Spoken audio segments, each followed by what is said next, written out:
大家好，我是戴眼镜拿着话筒的来猜偏偏。今天我们接着来说美国恐怖故事第9季1984的第6集。上一集咱们说到，在红木营地的决赛圈里，小白干掉了阿莲，却被警察当成谋杀案的真凶逮捕。眼镜姐作为唯一的幸存者指控了他，而复活后的夜行者和叮当叔也跟着两个人回到了洛杉矶。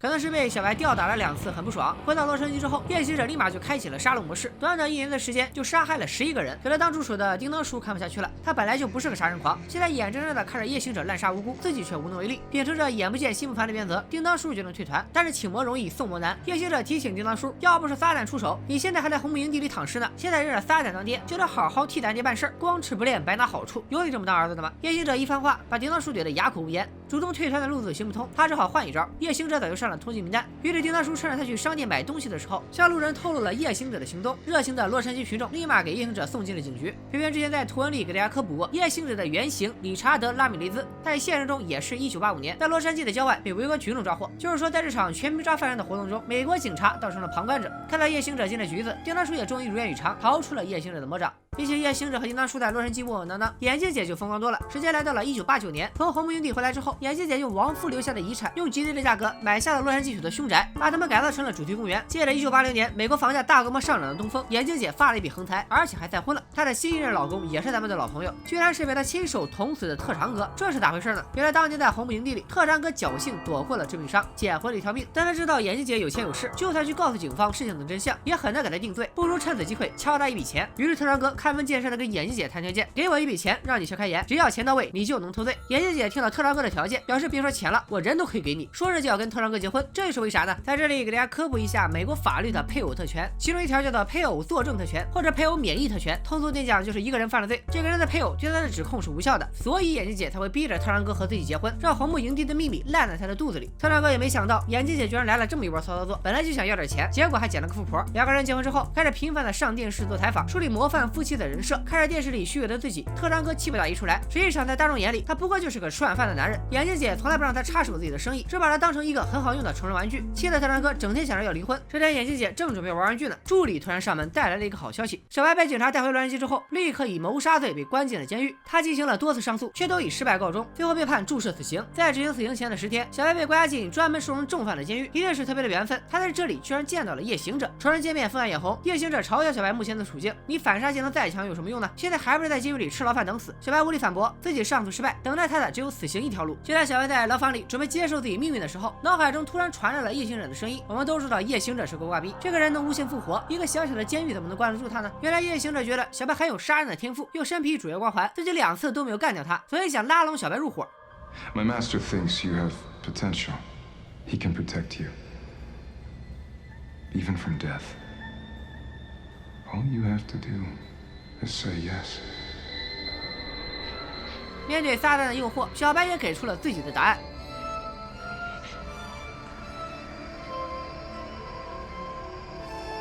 Fuck off.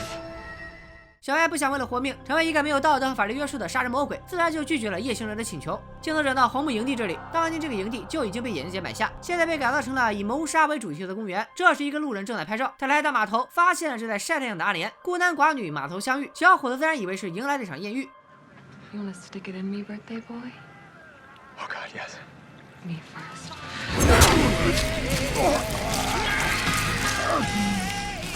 看着倒下的小伙子，阿莲还沉浸在杀人的快感中。这时突然出现了4个人，正是之前1970年大屠杀的3个受害者，以及在1984年被眼镜姐干掉的帅帅。他们都成了这里的地缚灵，虽然不生不死，但永远无法离开。杀掉小伙子之后，阿莲带着帅帅找到了路人的帐篷，开始舔箱子。这时候铁柱也来了，他对于阿莲、帅帅回来杀人的行为非常气愤，而且每次他们杀完人，都是自己给他们擦屁股处理尸体。帅帅当年本来打算做一个好人，结果他去救胖婶，被叮当叔毁了容；去救眼镜姐，直接被眼镜姐给捅死了。好人没好报，还不如当个恶人，仗着自己有不死之身，享受杀戮的快感。阿莲在死者的背包里发现了一张报纸，上面报道了小白即将执行死刑的消息。阿莲非常开心，当年在红木营地里，小白干掉了自己，这波看似1换1，没想到阿莲获得了不死之身，而小白却即将领盒饭。这时死者的女友发现了3人，询问起男友的下落，还没等铁柱和他交谈几句，贝勒就被帅帅从背后割了喉。铁柱劝不动失去理智的2个人，于是决定不再帮他们处理尸体，让警方介入调查，好给2个人一点教训。很快红木营地发生凶案的事情上了报纸，眼镜姐知道这件事后，第一时间不是慰问死者家属，而是来到红木营地召开记者发布会，利用这个凶杀案做宣传，宣布在万圣圣节前夜举办一场盛大的音乐会，这样就又能炒一波房价了。记者们也没想到眼镜姐会来这么一波坟头 K 歌的操作。面对质疑的记者，眼镜姐表示玩的就是刺激，玩的就是心跳，说不定现在树林里就藏着一个变态杀人犯呢。此时在一旁的密林中，复活后的大壮看着不远处的眼镜姐，握紧手中的刀子跃跃欲试，好在被一旁的阿莲拦住了。君子报仇，十年不晚。演唱会的时候，眼镜姐还会出现，那时才是最好的时机。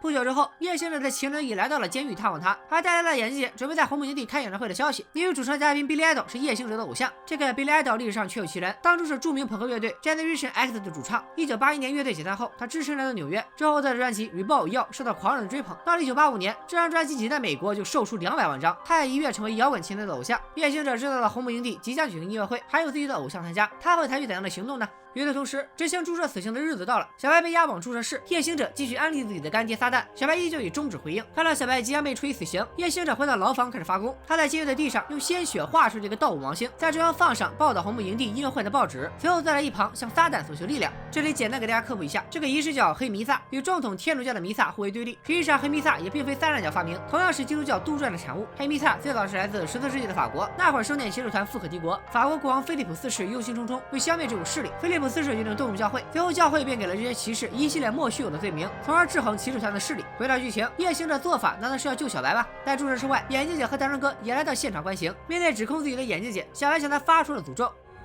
I have committed no crimes. I am and always will be innocent. And you are gonna burn for wanting to watch me die. 随后，小白先被注射了麻醉剂，又被注射麻痹针剂，第3针才是致命的毒药氯化钾。看到小白领了盒饭，眼镜姐心满意足的离开了。此时，夜行者的仪式也已经完成。原来，在向撒旦祈祷的是自己会去红木营地里收割灵魂并献给主人，撒旦还真就显灵了。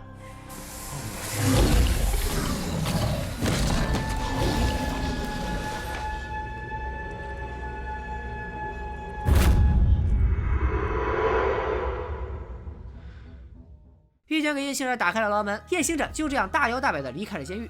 咱们再来看看夜行者的老搭档叮当叔的情况。当年甩掉夜行者后，他隐藏身份来到了阿拉斯加，在一家音像店当职员，几年的时间结了婚，还有了一个孩子，小日子过得也挺滋润。这天，叮当叔从电视上知道了眼镜姐准备在红木营地开演唱会的消息，5年前的往事立刻涌上心头。但他看着身边的妻子，很快释怀了。现在的自己葡萄美酒猪头肉，老婆孩子热炕头，跟过去的自己相比，妥妥的人生赢家。他不想再经历那些打打杀杀的生活。叮当叔不光想让自己摆脱过去，同时在工作中也努力让祖国的花朵不要误入歧途。一个女生来自《黑色星期五》《猛鬼街》和《死亡真面目》，结果被叮当叔换成了母女情深、窈窕淑男和现代灰姑娘这种温情的电影。上世纪80年代是美国恐怖电影最辉煌的时候，从1978年到1984年，全美6年间共发行了100余部恐怖电影，其中以《黑色星期五》和《猛鬼街》2部系列电影最火。《黑色星期五》更是被誉为史上最长寿的恐怖电影系列，创下了13年连拍9部的记录。《猛鬼街》也被许多人奉为恐怖片里的经典之作。2部电影的主角杰森和弗雷迪，加上月光光心慌的主角迈尔斯，被影迷们尊称为影史3大杀人狂魔。而且这2位主角跟一开始的叮当叔一样，残忍无情，见人就砍，还怎么都杀不死。虽然因为擅自换录像带被顾客骂了一顿，但叮当叔还是很开心。下班之后，他赶紧回家，准备跟妻子分享自己的喜悦。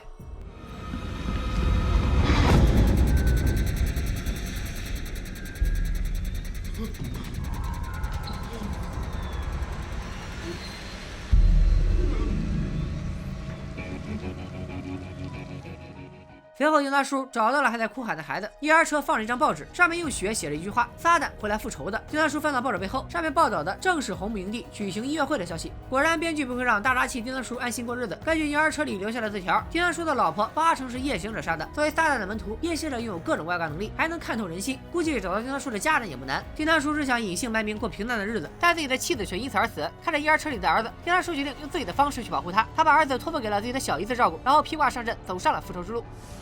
Goodbye, son.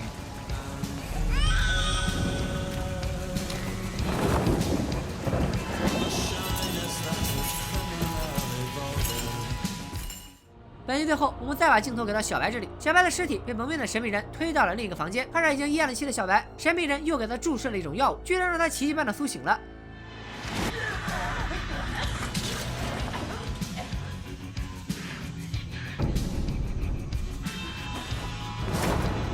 Welcome back to the land of the living.